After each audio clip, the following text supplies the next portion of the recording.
Hello, hello, hello, everyone. We are live. We are live, and I'm so excited to welcome you tonight. This is a special, special evening, a special tribute to Financial Clinic.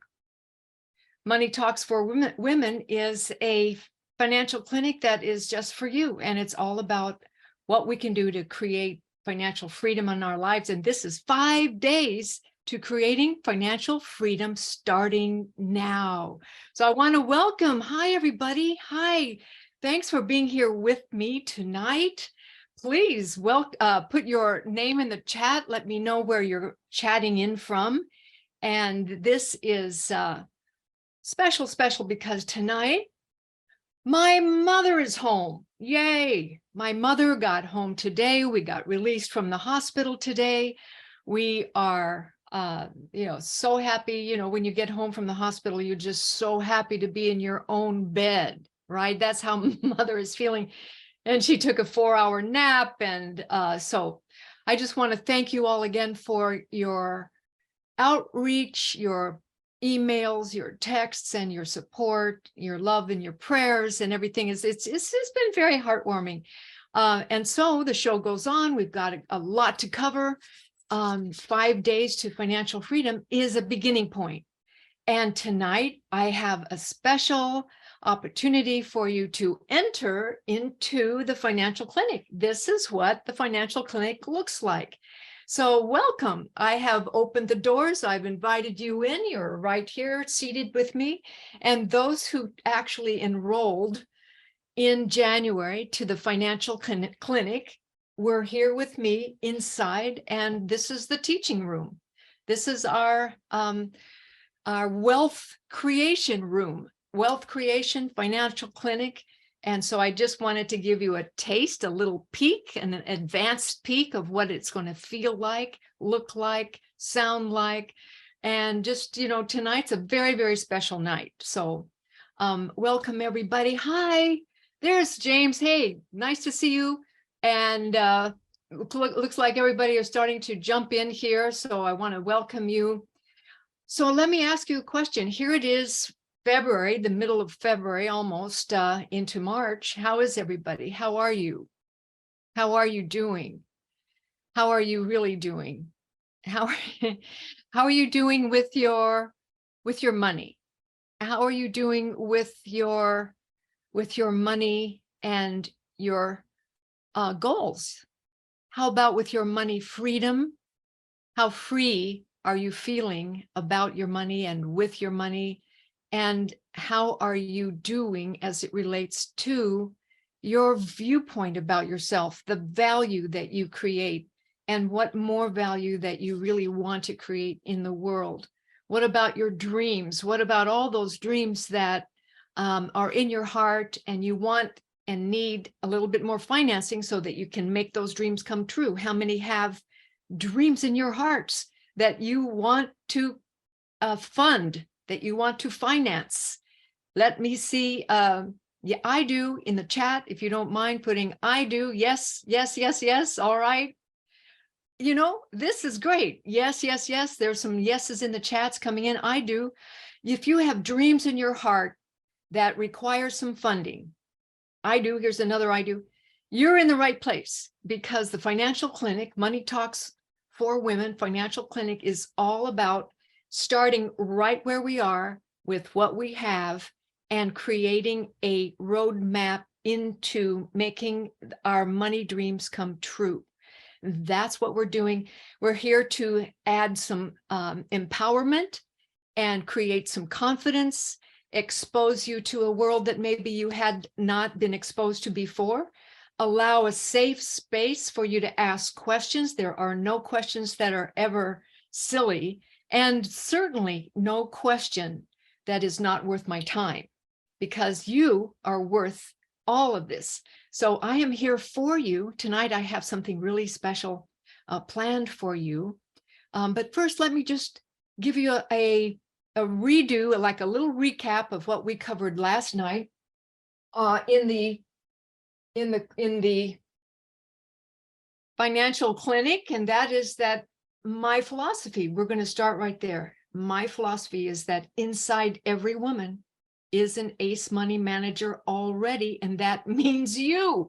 You have more power than you think. You have more knowledge than you know. You have more experience than you're giving yourself credit for. And you, inside every woman, I believe, is an ace money manager just waiting to become empowered. With a little bit of money, women can do miraculous things. And with a little bit of knowledge, we can take the money that we do have and we can do even more miraculous things. So inside you is an ace money manager. I'm here to prove it. And spend a little time with me, and I'm going to guarantee, I'm just going to guarantee with my heart that you will become you will feel more like an ace money manager, because you're going to be managing your money much more efficiently and confidently. Does that sound good? You like that? Hi, Alyssa. She says, hi, Lynn. Yep. Okay. Yes, you would like that. All right. Well, you're in the right place. We talked last time a little bit about the cycle of investing. And actually, it's my theory that women know good value when they see it. We intuitively know what good value is. We know bargains. We know when quality on sale, that's when you buy. And, when the prices go back up, that's when you want to sell.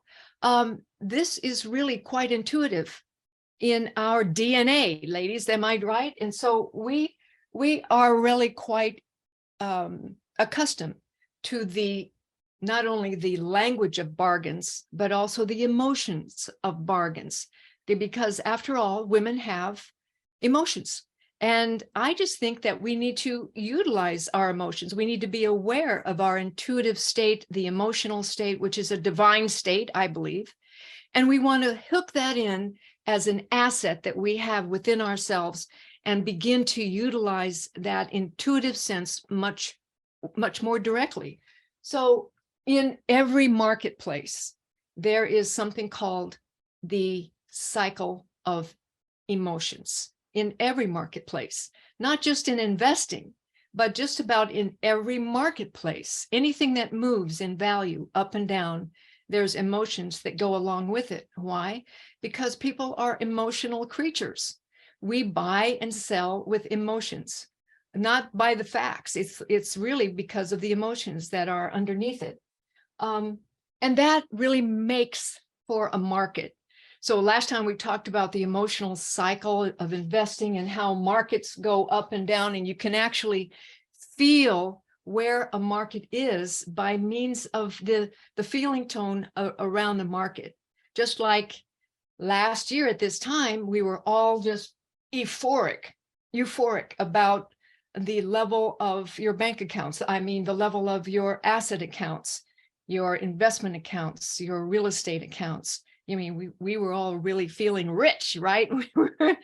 And things have changed. Things have changed since then because, of course, interest rates have gone up, as you all know. Prices in the grocery stores are skyrocketing, as you all know. How does that feel? Emotional, right? You can feel it intuitively. You can feel it. And it begins to feel, like you have some anxiety picking up, And so somehow when it comes down here, to the bottom, that's when emotionally, as investors, we want to be ready to be purchasers. And that's really kind of a contrarian opinion or a contrarian position, but it is possible because when we can purchase really solid assets for ourselves at lower prices, at good values, that's when it stands to really create wealth over time. And I'm here to help you decide, to determine and discern when those times are. So get ready. We've got a lot to study. I want to tell you a story about a time in which the markets came down slashingly quickly. And it wasn't that long ago. How many of you remember the COVID pandemic? How many of you remember the back in February, March of 2020.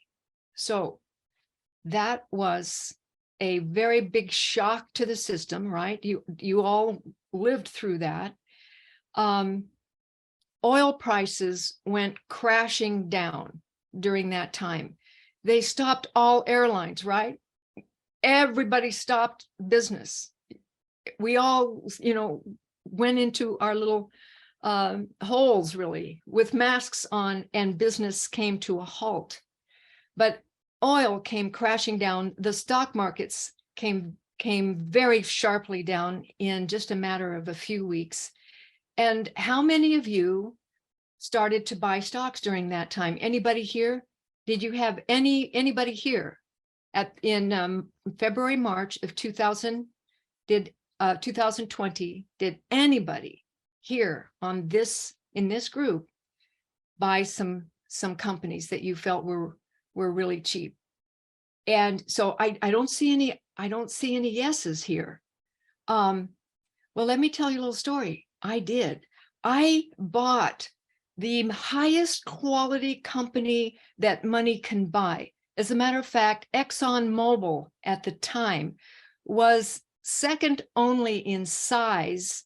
Actually, there was a war going on between Apple Computer and ExxonMobil. They were just neck and neck, going back and forth as to which company was the largest international company in the world, as measured by what we call capitalization, the value of the number of shares outstanding. And ExxonMobil has been a very, very solid AAA quality company for years and years and years, decades and decades and decades. And when the stock market comes crashing down, the first thing I look for is the highest quality company that money can buy. And that's when I step up and I bought it. So look how the stock was trending for many years. This is a chart that goes back to 2014, and it comes over here to 2022. So it was trending almost sideways for about 6 years. And right at the pandemic, when oil prices went crashing down, all of the airlines stopped, because airlines are the highest and largest users of oil. Makes sense in their, to fuel their planes. When oil crashed, look what happened. The price of ExxonMobil came all the way down from $70 a share down to 32 in less than, looks like in less than 4 weeks, from $70 a share down to 32. Now, having been in the stock market and managing investment accounts as long as I have, I know a bargain when I see one. This is like buying a gold diamond necklace at slashed prices, something that has the highest quality. So I bought it at, well, just a little bit off of that low right here. And it went up, and then it came right back down again, and it tested that low. And from then on, the markets recovered. So the markets recovered out of that shock, and Exxon went right back up to 70, doubled again to where it is now at a 115. That's a pretty good buy, right? But here's the real cool thing, is that this stock during this time paid a wonderful dividend that was equivalent to about 4%. Okay, sometimes it was 3.5%, sometimes 4%, but about 3.5%. So anybody who bought it here was receiving about 3.5% on their money. But when that stock crashed, that same dividend relative to a very low price was an 8% dividend income yield. So when I bought it at 32, I was then receiving 8% on my money just from the dividends. So from now on, I get to receive 8% because that's where I bought it. That's not too shabby, right? So 8% on my money, plus it nearly tripled from 32 to 110, and that's just in 2 years. So that is the possibility of being able to create wealth for yourself over time when you can really create the knowledge and the confidence to step up and buy quality when no one else wants it, because the markets go into panic. When you can really feel that you are above that, or that you're used to it, then we can use our emotions wisely. And in this case, it paid off quite handsomely. So that's not to say that I haven't made other mistakes in my life, but it is a story that I want you to hear, because this can happen for you. Now, the business cycle of life is very much interesting. This is a little chart that I thought you would like. There's an expansion of the business cycle, usually a peak, then a recession, and then another expansion, and then a peak, then another recession. We call it a trough, then another expansion, a peak, and then a recession. Okay, so where are we right now? I just want you to really start thinking, where are we now? Well, the pundits, the experts tell us that we're not in recession yet, but we're on the cusp. We're on the cusp. And so we might be on this little peak here, potentially moving into recession. Why? Because inflation started to go up, and the Federal Reserve then had to fight that and change those interest rates, try to squeeze inflation out of the economy. And when that happens, it puts a damper on the growth cycle, just to slow the economy down. When that happens, it could potentially move us into recession. Well, everybody is panicked over that, right? Oh my gosh, the sky is falling. The sky is falling. We might be going into recession. Oh my gosh, what am I going to do? I need to have all of my ducks in a row. I need to, make sure that I'm safe from this terrible thing called recession, or this terrible thing called inflation. Well, what if we just calm down? Calm down. This is an opportunity coming up for bargains. An opportunity is coming up for bargains. As we move potentially into a recession, those are the times that we can step up and begin to buy the highest quality out there that we can find. I'm not saying it's just stocks that you might be interested in. You might be interested in real estate. You might be interested in other assets. But the idea is, as good money managers, you want to start thinking differently. You want to start thinking like, what great assets, the highest quality assets, can I begin to purchase when no one else wants it, or when everyone else is scared, or when the prices are starting to move down? It's the mindset, but it's so fun. I love it. I'm here to teach it to you. So anyway, when recessions go down, that's when we begin to look at, what's the highest quality assets that I can buy? I wanted to show you one other thing about this chart that I find extremely interesting. Look at the long-term trend. There's a little dotted line that goes all the way up. I don't know if you can see it. A little dotted line that goes all the way up. It's actually a 45-degree angle. So the aggregate over time, the aggregate direction of our economic cycles, at least in the United States, over a period of 40, 50 years, is up. Even though we go through these cycles, but we want to make sure that we understand that over time, it's up, ladies. We don't have to be so fearful all the time, because really, we live in an amazing economy that self-corrects most of the time. Not all the time, most of the time.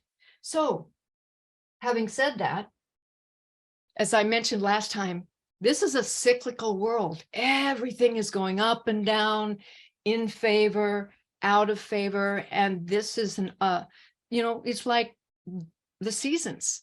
It's very natural. The seasons come and go. The tide comes in and goes out. Everything is waves. As a matter of fact, most of investment is wave theory. And this is so fun because I'll be able to teach you a lot about wave theory. And when you understand the psychology behind waves, whether it's in the financial cycle or the business cycle, then you begin to feel confident, you know, and your emotions, then you say, I'm starting to feel fearful. I wonder if everyone else is. And that's when you start preparing your portfolio for which assets that you want to start looking around for, because that means that bargains are going to be evident everywhere. So over time, however, these cycles smooth out. And last night, I showed you this chart of a 100-year chart of this happens to be the Dow Jones Industrial Average from 1920, to 2020. When you smooth out all of the ups and downs, even the 1929 crash, which started the Great Depression, when you start over time smoothing out all of those ups and downs, can you see the 45-degree angle? Can you see that? Yeah, there's a band around it. Sometimes it gets cheap, sometimes it gets expensive, but these are why charts are really part of indicators. Charts can help us see what it is that we need to see in terms of trends. So that's kind of what we covered last time. And I just wanted to ask you if any of you really feel like your life is a cycle. Do you feel like your own life is like a wave, a cycle happening in your life? Do you remember how many of you know that, like, the 7-year itch? Would you call that a cycle? James says, I'm learning something here. So grateful that this is being recorded. Thank you, James. Good. If you have any comments, just jump in here. Absolutely. Yeah. So our lives are cyclical. Things happen. Look, the calendar. Your calendar is really a cycle of life. It's a cycle of living. You know, things that happen to you personally over time. You know, we talk about things happening in decade by decade, or, you know, you have seven years of good luck and then so forth. But there seems to be a cycle. Sometimes we get ourselves in debt for a cycle of our lives. It doesn't have to stay that way. You have the ability to have a new cycle begin. And then, you know, so I'm here to tell you that we can shift our mental conditioning to expect the next cycle to be far better than what we've had in the past. Now, cycles of life and wave theory happen in the financial markets. They happen in the business markets. They also happen in the political markets. Notice, you know, they go from the Democrats to the Republicans, and then back to the Democrats and the Republicans. I mean, it's a cyclical wave that's constantly happening over time. And even innovations is a cyclical happening. Just think of the technology industry. Hasn't that been amazing? Okay, I'm going to ask you a question. What technical thing that were you using, say, 20 years ago that you're not using today? Anything come to mind?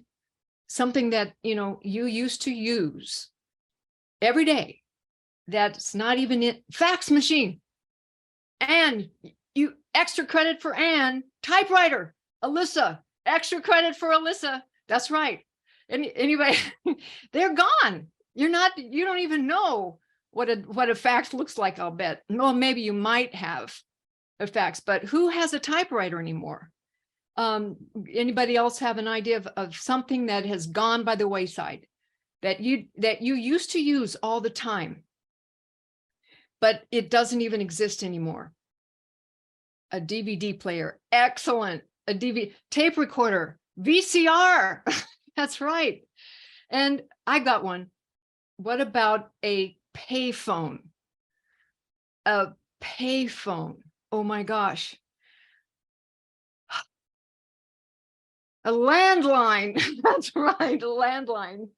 Okay, so what happened here is that the cycle of new innovation came about to make all of those things obsolete. And every time you have a new cycle of something innovative that disrupts the old and replaces it with something brand new, guess what? That's an opportunity for us to create wealth with that. There's opportunity happening everywhere around us because there's innovation happening all the time around us. How many of you are starting to really research this thing called AI? Floppy disk. Yeah, Cecilia, thank you. Who's got a floppy disk anymore, right? That's gone. Extra credit for you, Cecilia.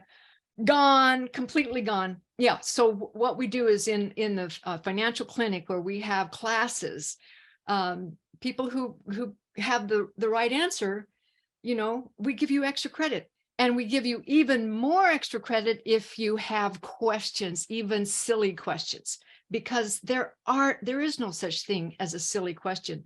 What we're excited about is moving forward with knowledge that excites us so that we can create wealth over time. When you figure out that you do not have to be in debt, that you are incentivized to have a life where you can have financial freedom and you can get excited about the next new thing on the horizon, and that you can be part of that, it helps you to get out of debt quickly because you're incentivized. You want to use your money differently.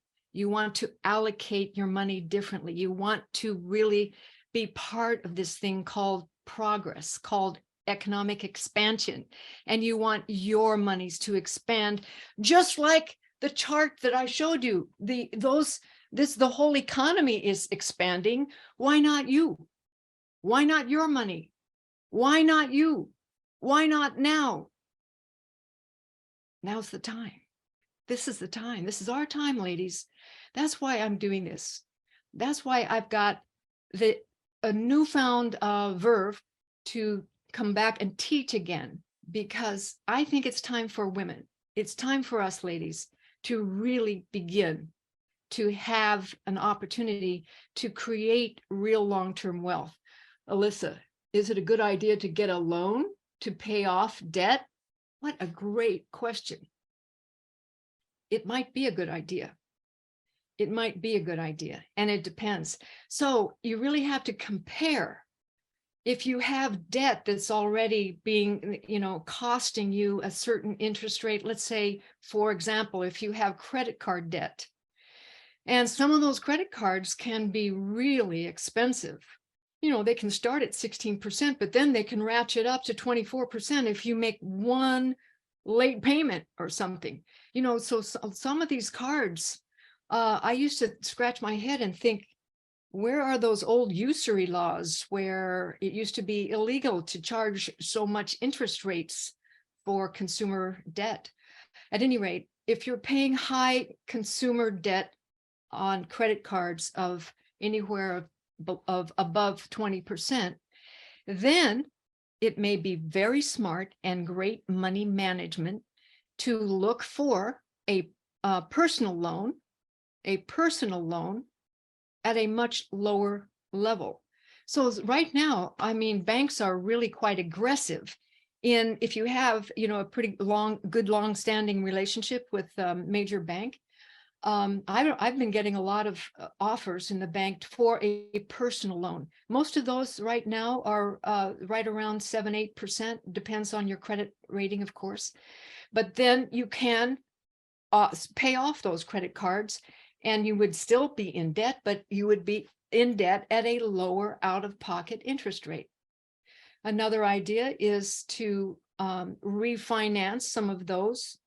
If you already own a home and if you have some equity in your home and can add those debts onto your home equity loan, usually those are at a lower mortgage rate. Well, of course, it all depends, but it's a good idea, isn't it? If you do have debt, it's a constant endeavor to see how you can lower those interest rates and, shift the debt burden to a lower interest rate while you continue to pay them off. And of course, that's the real key. Having the income that is required to, successfully pay those down and have a payment plan to eventually just get rid of one debt sequentially and then start on the next debt sequentially and then the next debt. Now, not all debt is bad. Some debt is good. Mortgage debts give us the opportunity to buy real estate because most people can't afford to pay cash for your real estate, for your home. So, that's an example of debt that serves you well. And certainly there's different comparisons there, but good question, Alyssa. Thank you for that. Okay, where was I? I was getting all excited about the cycle of life. Okay. So yesterday, for those who were live and present, I sent you an email with this Financial Clinic 4-column worksheet. I hope you received that. And did anybody actually have any comments on that if you did receive it yesterday? And if you did happen to, do a little bit of work on that. I wanted to just let you know that if you haven't opened the email yet, it is in your inbox. So you did receive it. Those of you who were here live last night, it's a fantastic tool to help you really understand some of the blocks, some of the money blocks that you are experiencing and how you can move through them emotionally, how you can move through them by using a 4-column method. And inside the Money Clinic, we start with this, and then we begin a series of what can we do once you get to the 4th column and you realize that you've got a part in it. In other words, you are 100% responsible for the decisions that you're making with your own personal money. Then the next step inside the Financial Clinic, should you choose to come be with us, is that we take those and we begin to find solutions step by step. And it's actually kind of fun because all solutions are fun. All solutions are fun. And James said, yes, thank you. Alyssa was asking that hard question that we can all relate to. That's right. Wait, there's another question on the floor. Let me hold on. Alyssa's saying, can you include debt in terms of a business proposition?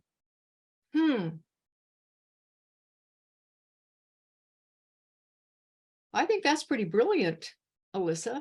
And of course you can.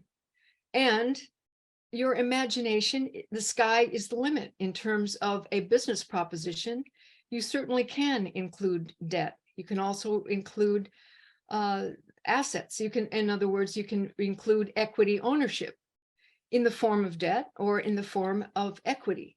So if I'm understanding the question right, can you include debt in terms of business proposition? That I think that you're talking about going out and making a business proposition to someone else, perhaps, who has funding that might be wanting to fund, or we'd be willing to fund your dreams, or your future dreams. In that case, absolutely.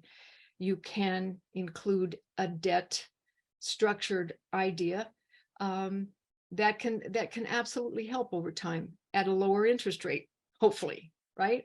Okay, yes. Great question, Alyssa, really, thank you. I wanted to circle back with why are we doing all this anyway? Why are we even interested in creating more value for in our money over time? Well, here's something of interest. This is statistically shows that we're living longer. We're living longer, especially women. Our lifespan is far longer than our mothers and our grandmothers. And we're retiring early. And that means that we're probably going to have a lot longer to plan for a healthy life because we're just healthier than our previous generations. So we need to start a new plan to make sure that our money has longevity so that we can create the kind of wealth that will support our health, support our relationships, support where we want to live and the quality of our lives. But look at this. Statistics show that there's an 89% probability that one person in a couple will reach the age of 85 years old. That's extraordinary.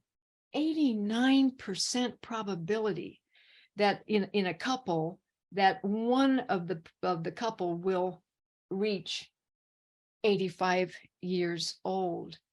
And most of us retire at 65, or at least that's the going retirement rate. That's an extra 20 years to plan for. And really, I think that my mother's 100 almost, 100.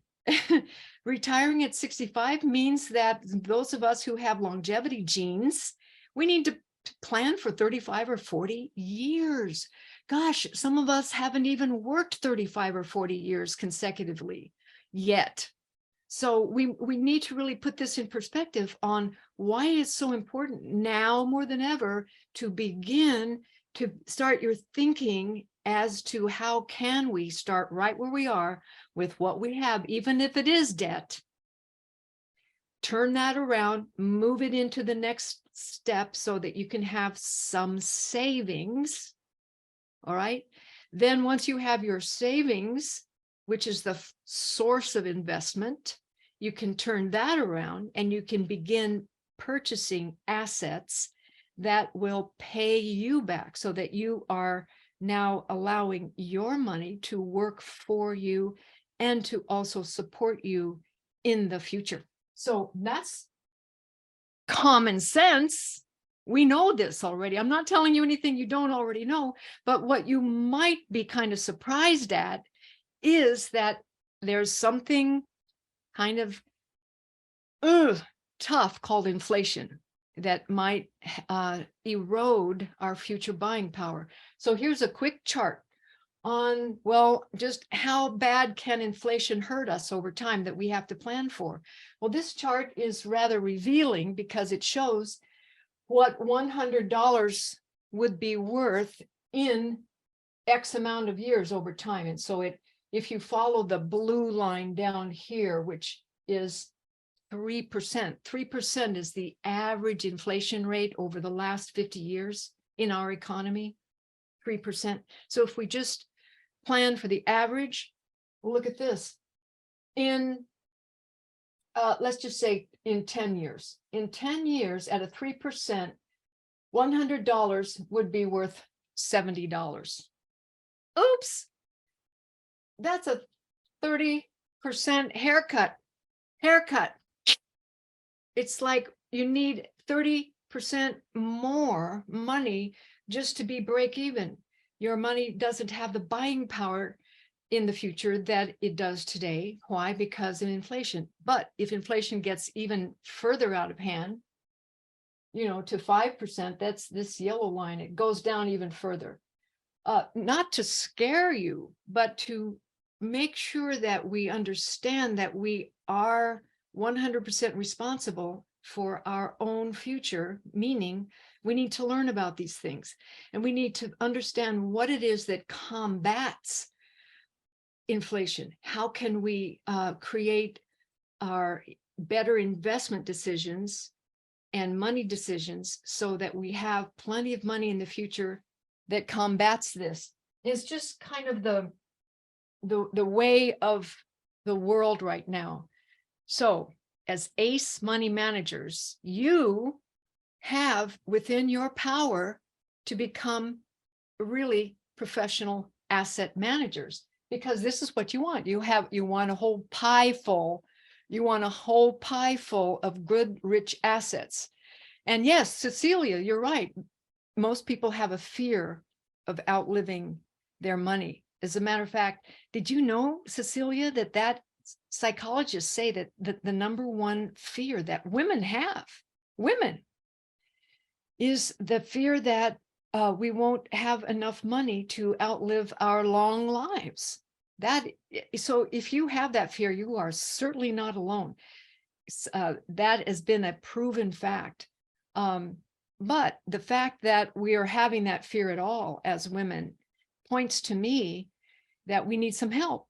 So that's exactly why I've started what's called Financial Clinic, to begin to help educate women, empower women, help women make better decisions, help you have confidence, help you have much more awareness, and help you get excited about the possibilities so that we don't have to have these fears, so we can replace the fears with confidence and with real good decision making. How does that sound? Would you be in for that? Would you be in for that? If so, put a yes in the chat. I'll be in for that. Yeah, yes. Okay, good deal. All right. So once again, we want a well-rounded asset group of assets. And what that means is that when you want to craft wealth over time, you're going to need a discipline.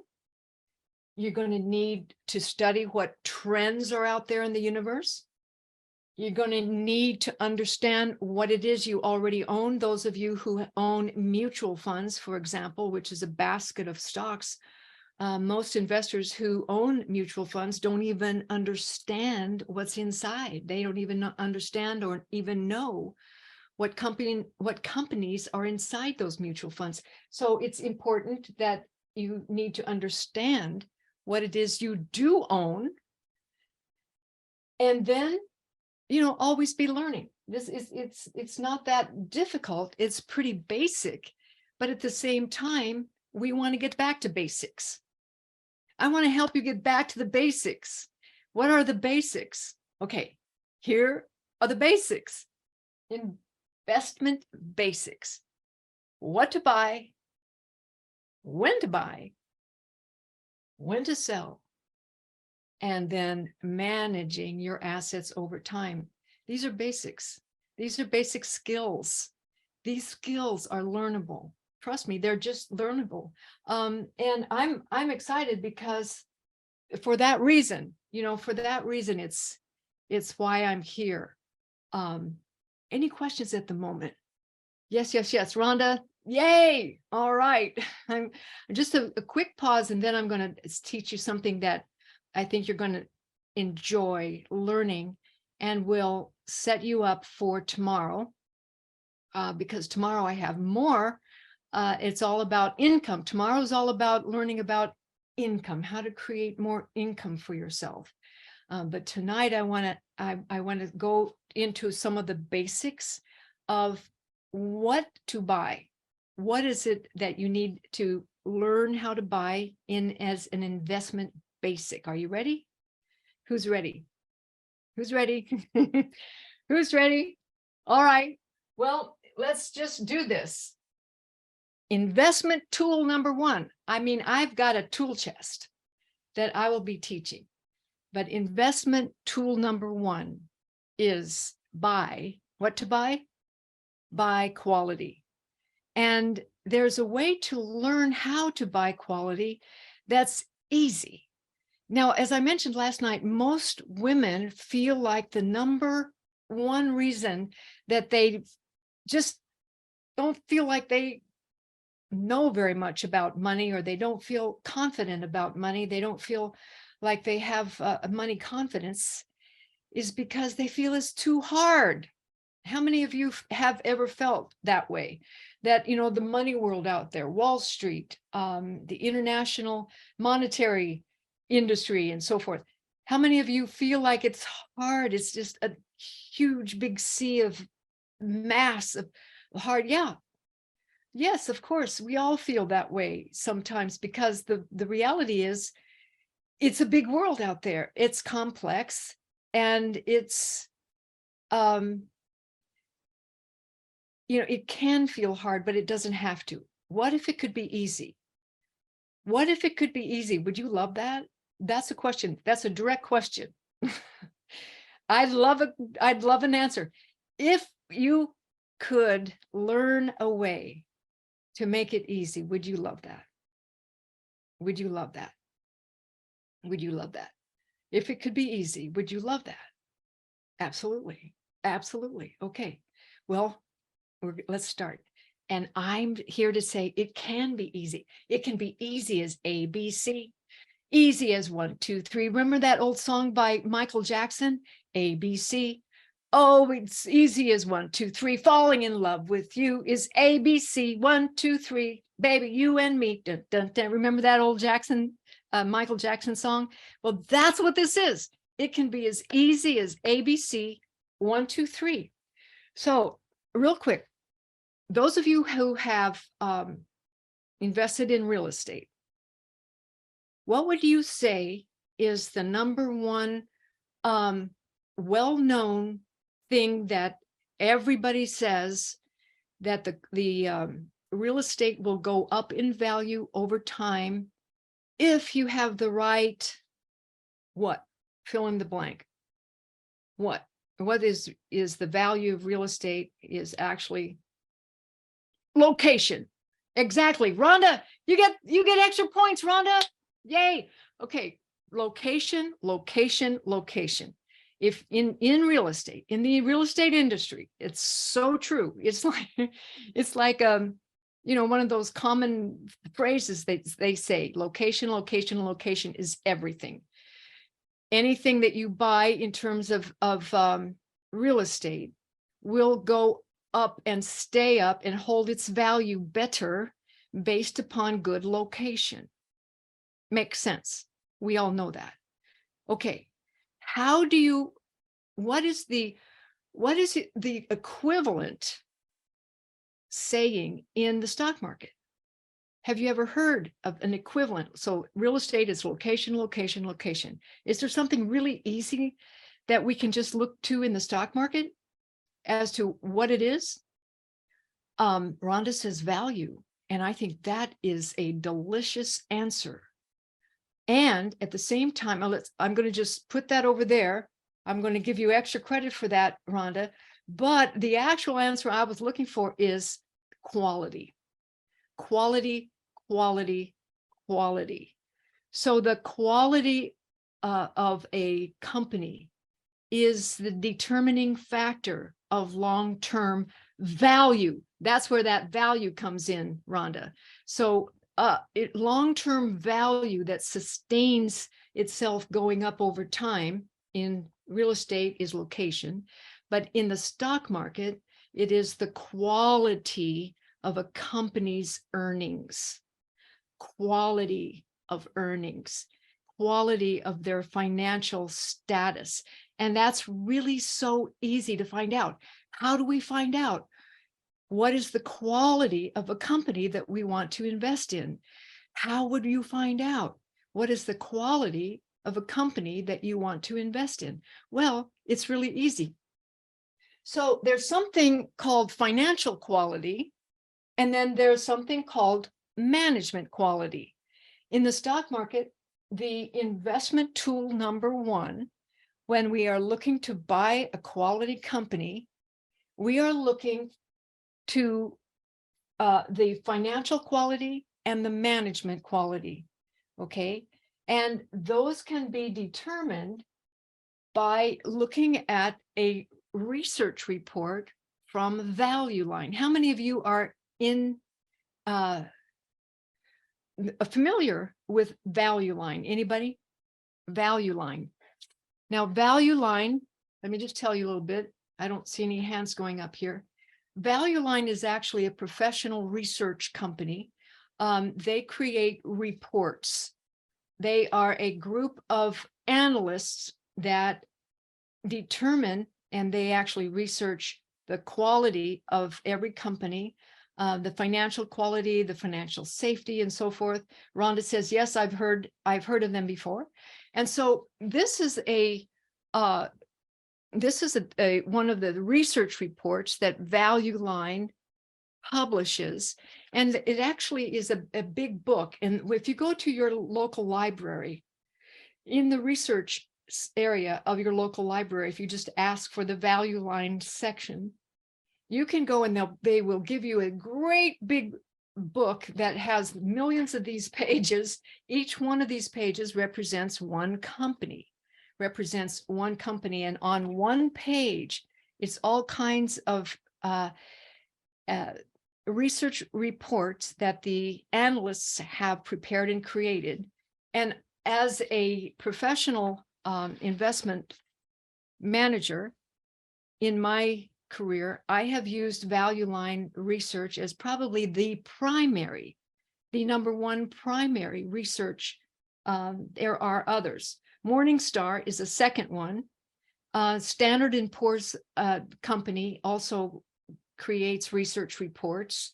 And then there are new ones, many new ones. One, I think FactSet Research is a very, very reliable one.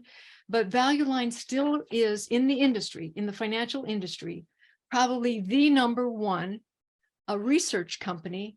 And it is free at your local library. Now, if you would, need a subscription to it if you wanted to access all of this information as an individual investor and receive it, electronically and download it onto your computer, which is possible.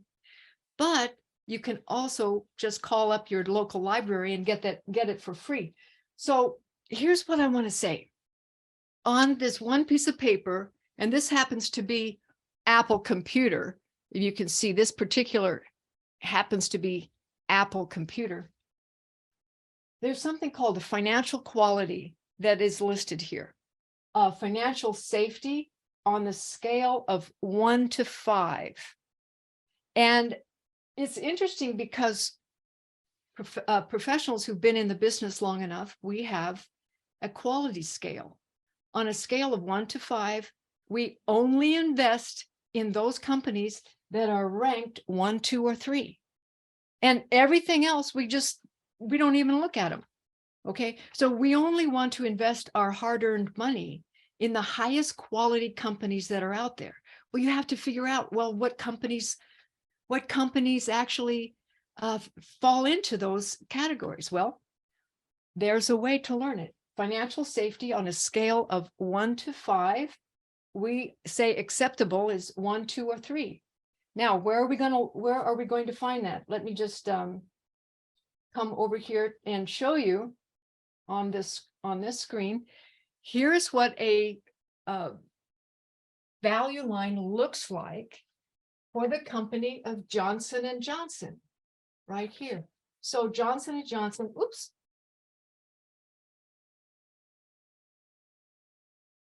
That went away. Johnson & Johnson has a financial safety ranking right here. I don't know if you can see that, of a 1. So it has a quality rating of 1 on a scale of 1 to 5. And maybe you can see this just a little bit easier. I'm going to pull this up. Apple, for example, right up here, has a safety rating of 1 also. So that qualifies, doesn't it? That's financial safety, a financial safety of 1. Now, what does that mean? Well, over time, Value Line ranks these companies based upon how solid their finances are. And it's just like anybody else. If somebody gave you a credit rating to see how solid your finances are, it's like a credit rating report. So that's what Value Line does. It ranks the financial safety here on a scale of 1 to 5, 1 being the best, and we only want 1, 2, or 3. Now on Johnson & Johnson here, for example, if you go to the very bottom of this chart right here, it says that the company's financial strength is A++. And on Apple, you can go down to the bottom over here. And again, you can see that Apple's company's financial strength is also A++. So on a scale of grading, you can actually give them a grade point average, A++ being the best, A+ being the second best, A, then A-, then B++, then B-, C, D, and then bankrupt. Okay, so of all of those possibilities for financial strength, these we actually give them grades. Up here we gave them numbers, 1, 2, or 3, but down here on the financial strength we give them grades. So let's go back to this measurement stick. So the financial safety on the scale of 1 to 5, we only accept 1, 2, or 3. And then financial strength, as I just mentioned to you, on a scale of A++ to all the way down to D, we only accept B+ or better, B+ or better. So all of the companies that rank B+ or better are the acceptable companies that represent quality. So once again, location, location, location for real estate, but quality, quality, quality when it comes to stocks, and how you find that is to research, and it's done for you. You don't even have to do it yourself. All you have to do is go to the industry that gives you this information and know these rules. Well, who would have known these rules if you weren't here tonight? You would never have known these rules if you weren't here tonight. So that's a commendation for you that you're here tonight and you just learned the number one tool in all of that what financial professionals use to determine what is a quality company. Now, the second tool that I'm going to teach you tonight is called management quality. Now, I mentioned that because management are these group of people inside a company that makes all of the daily decisions. They make the daily decisions that create the sales, that create the earnings, and the quality of the earnings minus the expenses creates the profits, and the earnings then are reported. And as the earnings of a company becomes higher and higher quality over time, the stock price follows. So the stocks that are quality companies, that have quality financials, and that have a quality management team that consistently creates good results in 4 categories. So these are the 4 categories that we look for: cash flow per share, earnings per share, book value per share, and then sales. In these 4 areas, there's a way, using just this one sheet of paper, there's a way, just using this one sheet of paper, that you can measure the track record of all of the management decisions over time. And you can compare that with other companies, and you could give them a grade point average. And this is a proprietary formula that I'm actually teaching inside the financial clinic, based upon a very, very simple way of learning what is a quality company. Now, why would we here's Tractor Supply. Does anybody know this company called Tractor Supply? By the way, anybody know, have you ever shopped at Tractor Supply? Any yeses here? Anybody who knows? Actually, Tractor Supply is a standalone company that has probably the highest management quality ranking of any stock. It's perfect. They've never had 1 year of a down earnings in the last 10 years of all of this information here that's on a value line. Each one of these years that we can look to these 4 areas of cash flow per share that I mentioned, earnings per share, book value per share, and sales. They've had up numbers every year for over 10 years. And when that happens, when you have upwardly trending earnings per share, sales, book value, and cash flow, that's what moves the stock price up. So over time, this is a chart of Tractor Supply. Over time, that chart has gone, from like $3 a share all the way up to where it's trading today at $225 per share. Why? Because they've had a consistently improving earnings per share, cash flow per share over time, and that is measurable. They actually have a grade point average of 4.0.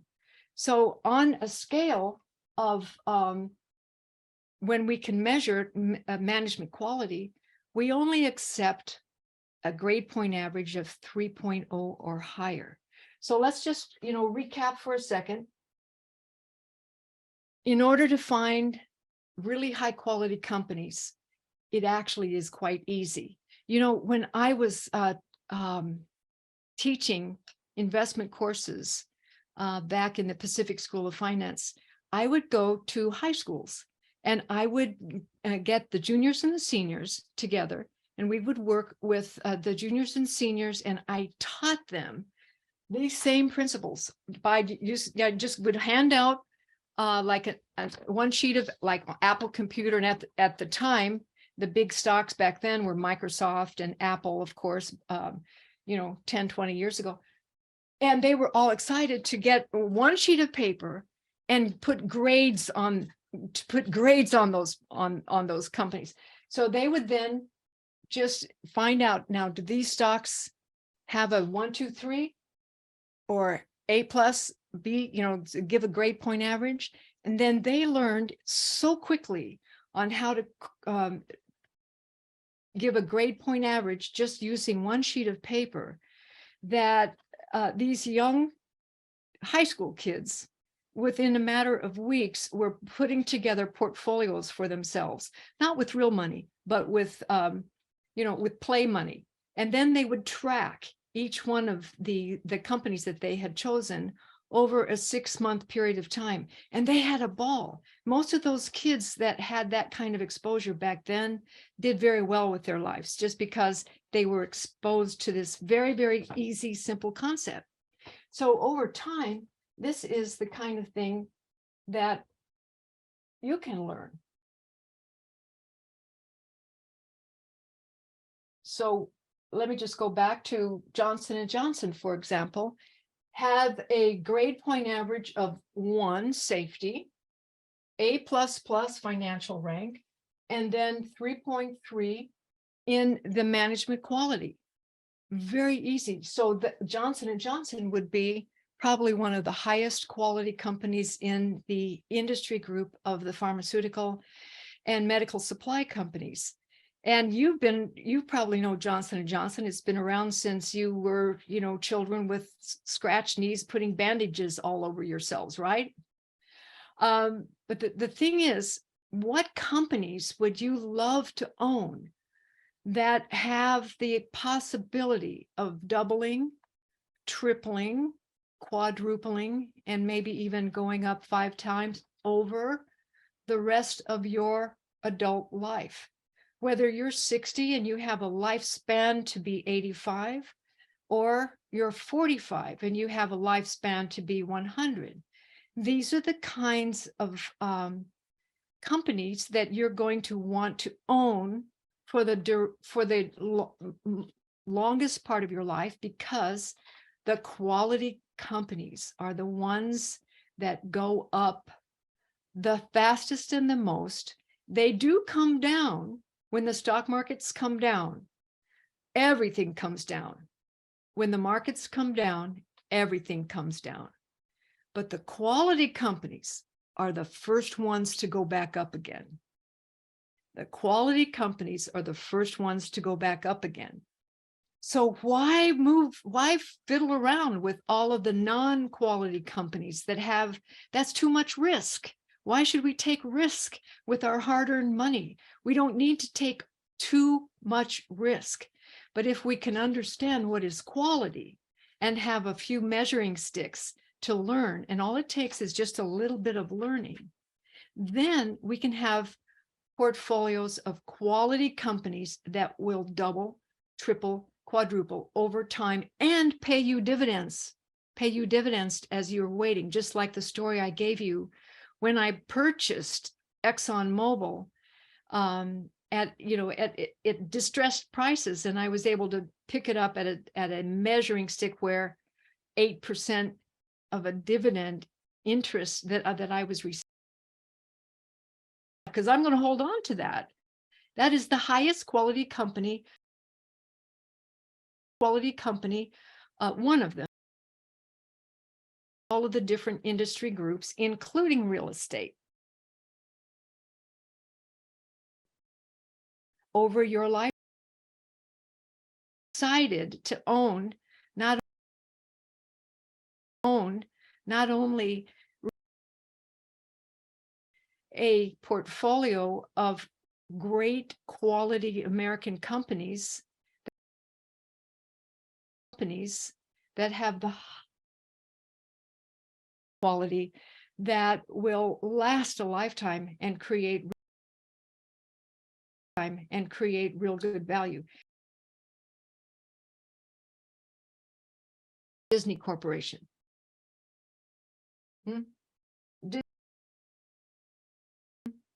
Disney Corporation.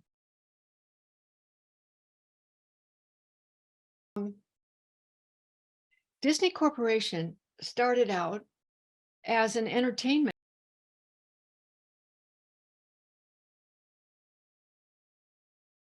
One place that all of the kids wanted to go to.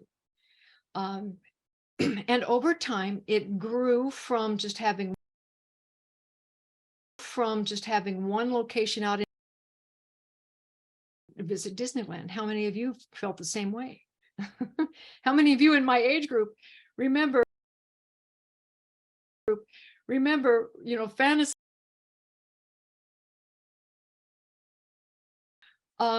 Yeah, that's right. So over time, then they built Disney World here in Florida. And then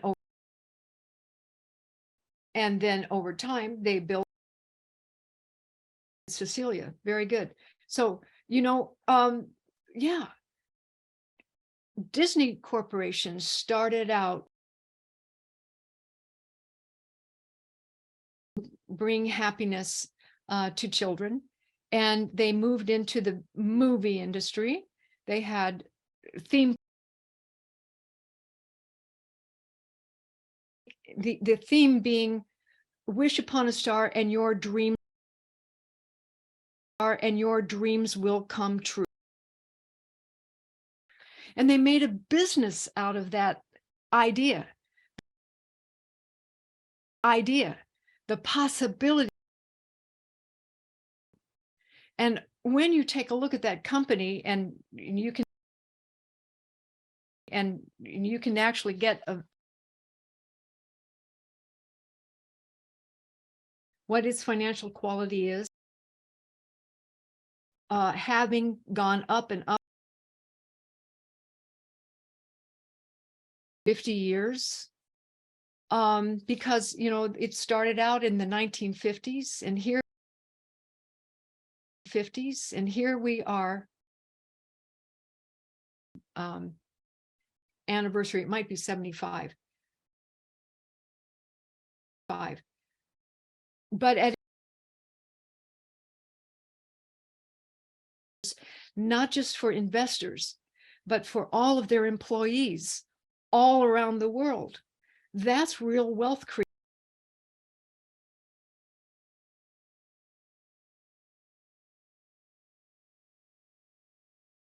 And you can even have 100 shares of that, just like even a small percentage. You are creating your dream to come true. You are finding the companies that create wealth for you over time. And if that's not appealing to you, I don't know.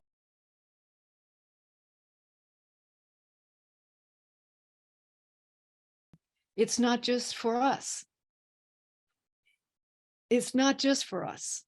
That wealth creation will last you not only your lifetime, but lifetimes upon lifetimes of your children and their children's children. So this is the kind of reason that I get excited about helping women really understand the possibility that you can learn how to make better financial decisions, that you can learn what is quality out there in the marketplace, whether it's real estate, whether it's stocks, we can move into commodities. There's all kinds of asset classes, many of which you may never be interested in, but if you're interested in some to create wealth over time, wouldn't it behoove you to begin to learn what would be some of the basic tenets to making decision making, even with your emotions, even with full emotions raging, and learning when to take advantage of your emotions so that you step up to the plate and actually make great decisions on what to buy, when to buy, and then over time learning how to manage your money. Are you all up for that? If so, join me again next week tomorrow. I keep saying next week, but I mean tomorrow night, where in day 4, we're going to actually move into another industry group, a subset called income category, how you can create more income in your life. And that's actually a specialty of mine, and I'm going to be so excited to bring that to you. But also tomorrow, I have a special guest. I'm going to be bringing you one of the students that has already completed the first inaugural group of financial classes that we had in January. And she's going to be talking to you about her experience inside the financial clinic and what it meant to her and how it helped her. So I hope that you all come back and be able to learn about income and maximizing your income so that you can create more wealth in your life, and come back and listen to some of the students that have already gone through this so that you can get a feel of what it could be like for you too. All right, everybody. Well, I think that we're at the top. Yes, we are. We're at the end of our hour and 15 minutes. And so I want to say thank you to each and every one of you for being here with me tonight. And I've just been, it's a thrill for me to be with you. And I hope that I'll see you tomorrow. And I thank you so much. Yes, it's been awesome. It's been really fun. I'll see you tomorrow because this is just the beginning. And day 4 is coming up. So I'll see you tomorrow, same time, same station, right here. Thanks, everybody, for your attention. Bye for now.